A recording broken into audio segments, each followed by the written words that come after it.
So yun guys, welcome back dito sa channel natin. So, gagawa ulit tayo ng isang content, no? Gawa ng meron na naman tayong bagong comment na nabasa. So actually hindi ko alam kung si Boss Neon to ng server namin kasi ang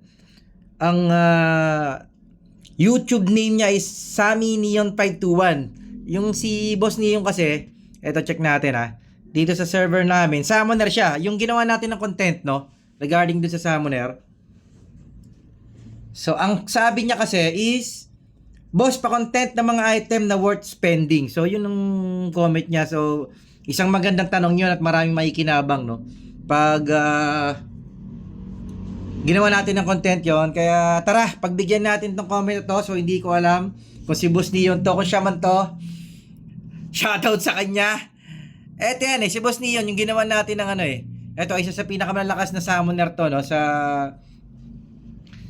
server namin, no? Si Bossing Neon.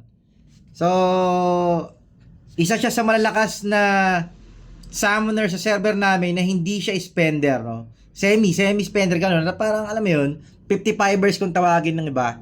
So, kung siya to. So, shoutout sa kanya na Bossing Neon kung ikaw man to. Shoutout sa'yo kung hindi. Shoutout pa rin sa'yo kung sino ka man. Anyway, bago natin umpisahan, no? Bago natin umpisahan yung content na gagawin natin para dun sa ano yung mga worth spending. Syempre, gaya ng natin gawin, i-shoutout muna ito mga nag-comment sa latest content natin. No? Ito kay Bossing Freakonomics.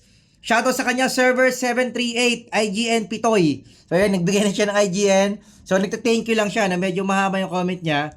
Kasi lagi siya nagko-comment, so lagi natin sinasagot. So thank you sa palaging pagko-comment, Bossing. Enjoy, sana makatulong sa iyo yung mga tips natin, no? Ito kay Bossing Daddy RGG, salamat boss, very informative na sagot po yung tanong ko. So, more power. Thank you rin Bossing sa pag-comment, kundi dahil sa'yo wala tayong content. Siya kasi yung ginawa natin ng content, no, regarding dun sa pag-craft ng Glorious or Brilliant. Ito, kay Bossing Sari Stories 5220. Nalaman ko na paano not trade joke ito tradable. Bossing, marami naman talaga nakakaalam yan, no? Actually, yung tradable na joke tsaka non-trade, marami na talaga nakakaalam yan. Ayoko lang kasi talaga na dito sa channel ko manggaling ng bulgar yung tricks. Actually, hindi siya masama, hindi naman siya illegal Hindi naman siya daya. Ang ano lang doon, konti lang yung nakakaalam, kaya yung iba, lugi dahil hindi nila alam. So, kaya share ko sa mga subscriber ko lang naman. Hindi ko naman siya pinakita sa inyo on live sa YouTube video para fair lang din doon sa mga nakakaalam, di ba? Pero mas maganda talaga maraming makaalam para pare-parehas lang kasi lugi nga naman yung hindi nakakaalam kasi nakikinabang lang nito yung maraming mga farmer sila yung lubos na nakikinabang talaga, ginagawa nilang pambenta, yung iba ginagawang pang feed, no, sa main character nila. So ganun na nangyayari. Anyway, tuloy natin. Ito kay Bossing Jessil 143, another solid content Lodi, pa-content din Lodi ng mga current top players and builds nila. Bossing, kaya ng reply ko sa'yo, no? Ang kaya lang kasi nating makita is yung cross server natin. Tingin ko lahat naman ganun no? Tulad yan, ito yung top 1 sa cross server namin. Ito lang yung kaya kong makita. So, ito lang yung pwede kong ma-share. Actually, pero yung mga top players na ang dami na kasing binabanggit, no? Yung mga sinaunang players, sila Ipon, sino ba iba? Hindi ko na kasi kilala. Actually guys, totoo, seryoso, hindi ko kilala yung mga pinakamalalakas na player, no? Hindi kasi ako mahilig mag-search ng mga YouTube channel ng mga ibang channel. Wala kasi tayong masyadong oras para doon. So, kung sino man yung mga top players, hindi ko kayang magawa ng content. Yun ang ibig ko sabihin kaya ng request ni Bossing, no? So, pwede siguro, ito nasa cross server namin, itong mga top players na to, pwede natin magawa ng content to. Which is solid din naman. Itong tatlo na to, no, mga solid player to. Ito si Chekwa ng Akuma, si Sol ng Dragon Knights, at ito si Blink ng Bugrit. Ito yung mga kinaiinisan actually kadalasan.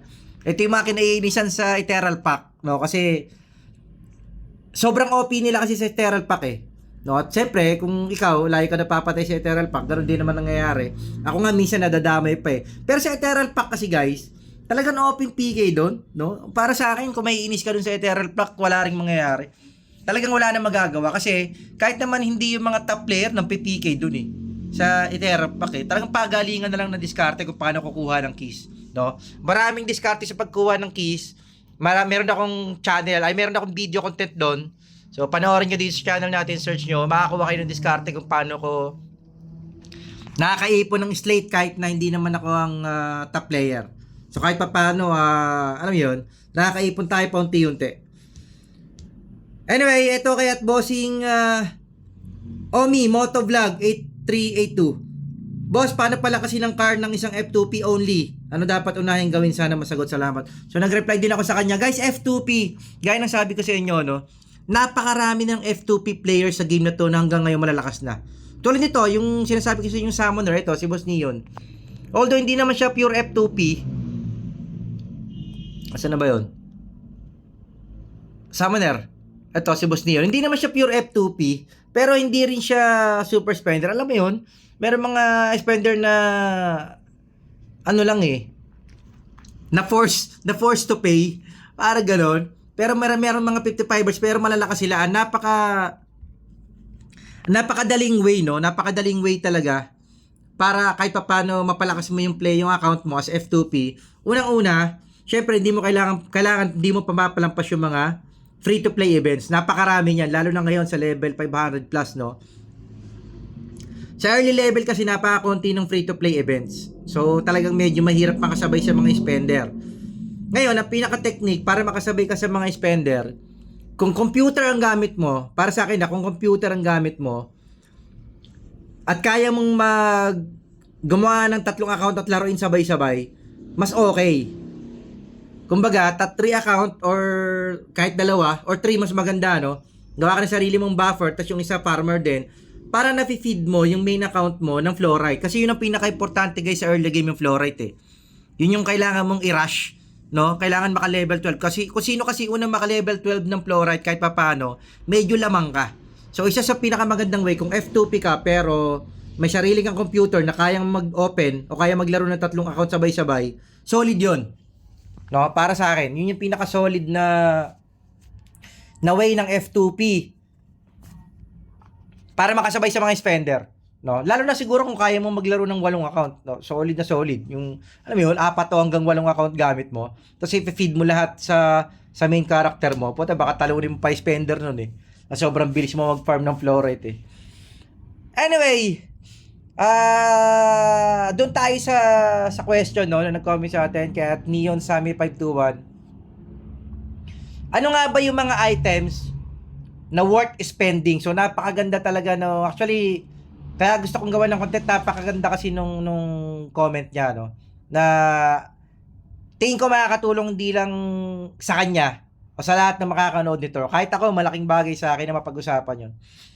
So tara, ano nga ba? Okay, ano nga ba yung mga worth spending na ang tawag rito? Worth spending, no, na dito sa game. Ano nga ba? So guys, para sa akin, ang isa sa pinaka-worth spend dito guys is itong mga item na to. Itong mga item na kinakraft, no? Ito. Wait lang ipapakita ko sa inyo lahat. Ito, guys, ito ang mga worth spending na items is itong mga accessories guys ng mga set na to. Ito para sa akin. Bakit? Kasi ito yung mga set na merong mga skill at merong mga dagdag effect, no, for a damage reduction. Tulad nito, guys, Kailangan mo ng 2 pieces, set skill, flash. Tingnan niyo yung description ng 2-piece set. Flashes forward for 4 grids. CD 150 seconds. So, ibig sabihin, magkakaroon ka ng dash, no? Kung yung character mo, halimbawa, AGL ka, Summoner, EMG, no? Dark Lord, yung mga walang kasi ang may dash lang naman dito, yung Wizard, merong Blink, yung Dragonite, merong Raid, which is magbi-blink ka sa kalaban, pati yung Grow Lancer. Okay, ito naman dash, kahit na hindi ka DK, Grow Lancer at Wizard, magkakaroon ka ng dash kapag bumuo ka ng 2 ring ng Archangel. So, ayan linaw naman Flashes forward for 4 grids. So 4 grids yung pwede mong i-jump para magkakaroon ka ng blink ng 4 grids. Pero hindi ka mapupunta dun sa kalaban. Kumbaga, parang kagaya ng blink ng Wizard, tatalong ka. Pero dashes forward. Hindi ka pwedeng tumalon pabalik kasi dashes forward to. Ayan, no? Flashes forward. Ibig sabihin, ang blink mo, kung saan ka nakatutok, kumbaga saan nakatayo yung character mo sa nakaharap, dun siya forward, dun siya magda-dash. Okay? So, yung ring na yan, ano pa? Para sa akin itong wing, no? Isa to sa worth spending. Sa dami ng wing, no? Yung event wings, guys, napakarami. Pero itong wing na to, ang isa sa mga worth spending na wing. Actually, kung mamimili ka lang kasi, pero kung marami kang pang spend, pwede mong bilhin lahat ng wing. Pero kung tumatiming ka lang, ito yung wing na isa sa pinakamagandang i-spend. Bakit? Kasi nga, ang ganda ng skill nitong wing na to. Pwede mong buhayin yung sarili mo or pwede mong buhayin yung kakampi mo.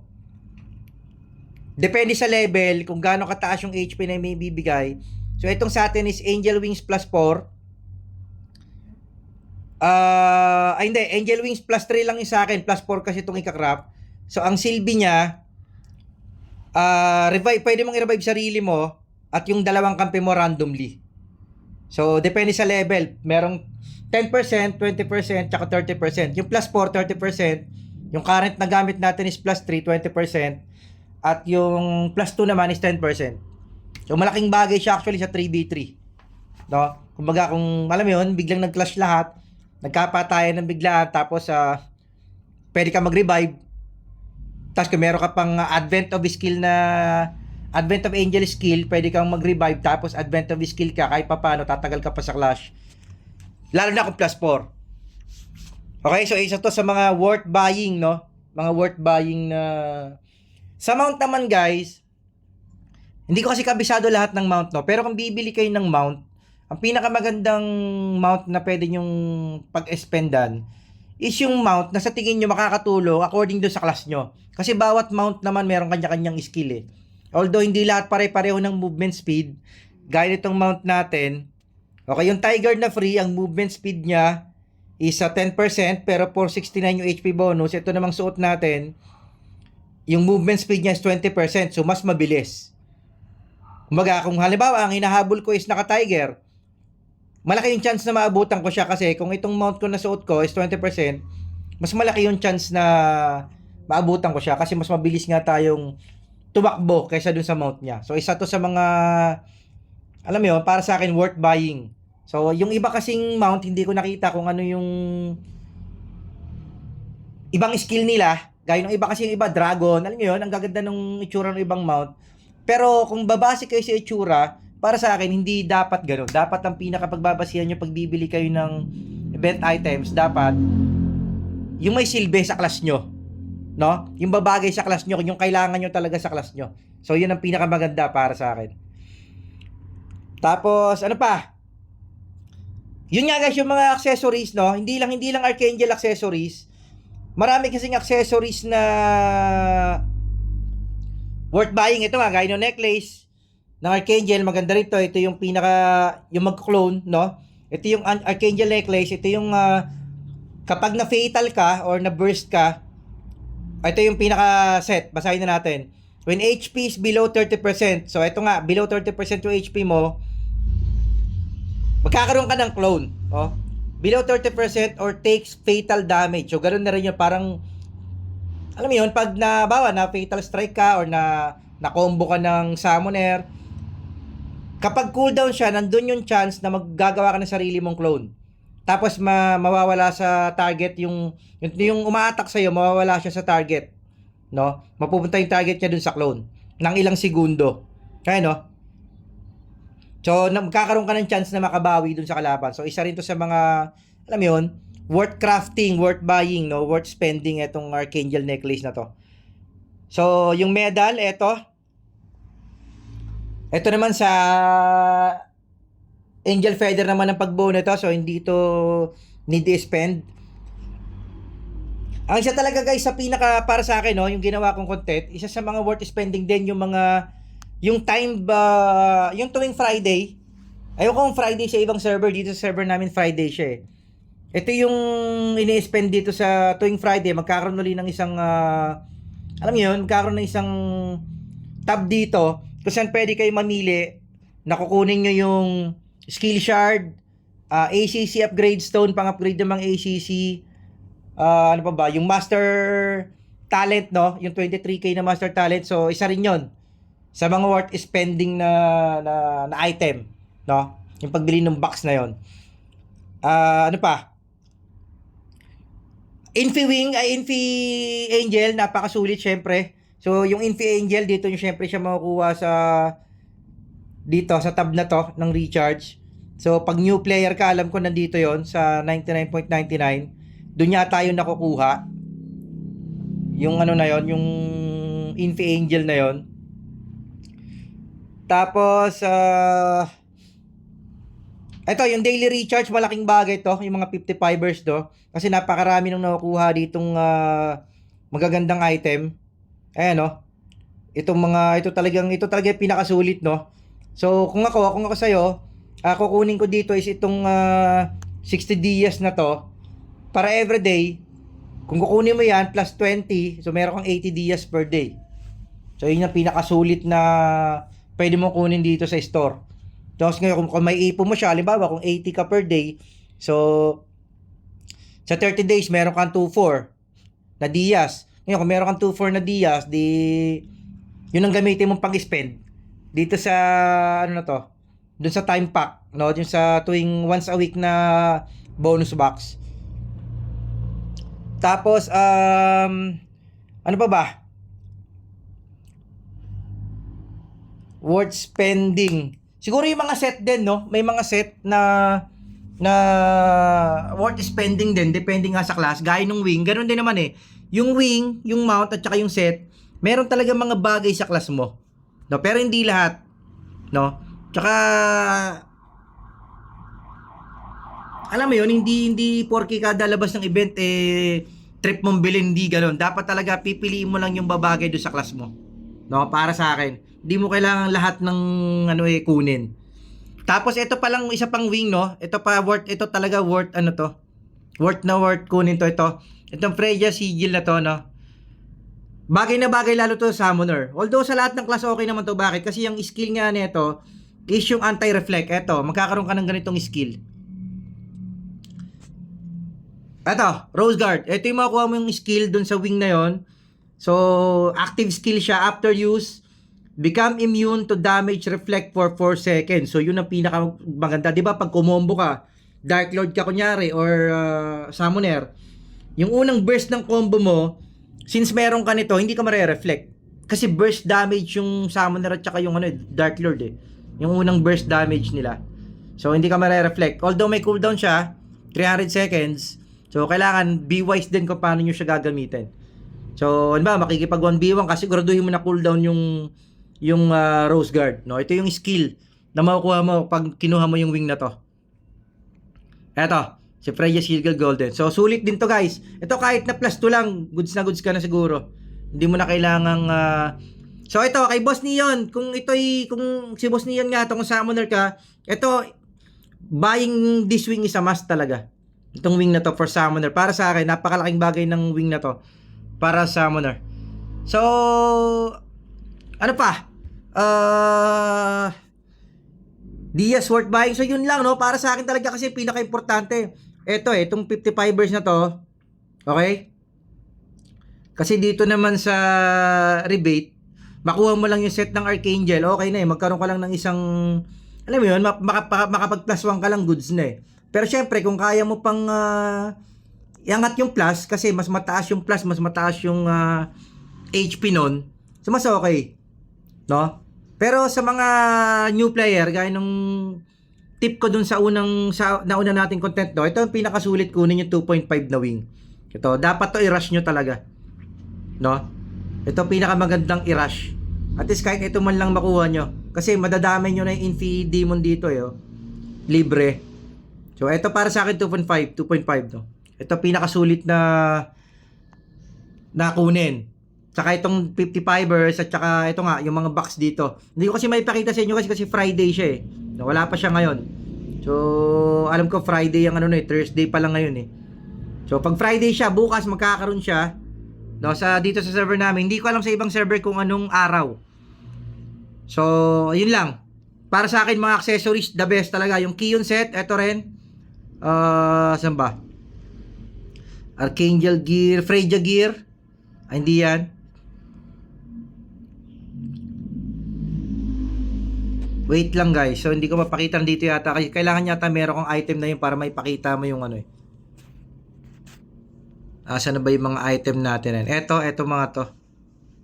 Ayan, Angel Crystal. Rosy Tear. Eto. Take out natin guys ha. Everfrost. So, kailangan yata meron ka nitong mga to eh. Para makita dito sa crafting yung ano. Para makita nyo sa crafting yung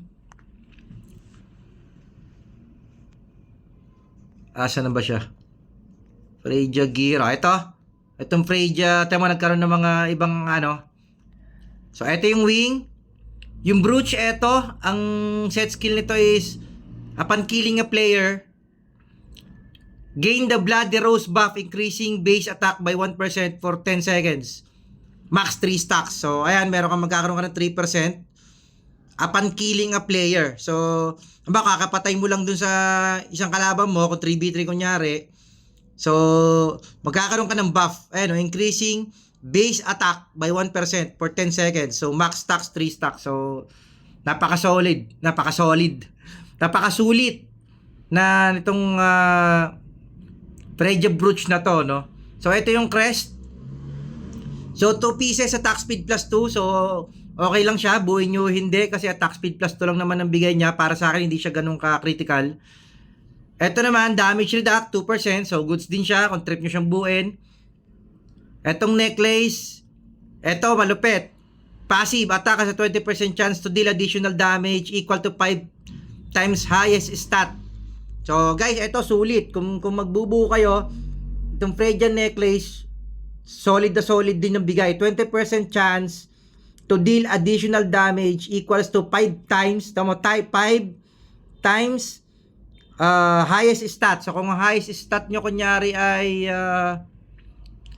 magic, lalo sa mga magic type, ito kasi sa atin, hati yung STR natin sa AKAG eh. Malamang yung mga summoner at saka STRDL, nakatodo ng STR at saka ng energy build yun. So, mas effective sa kanila itong Freya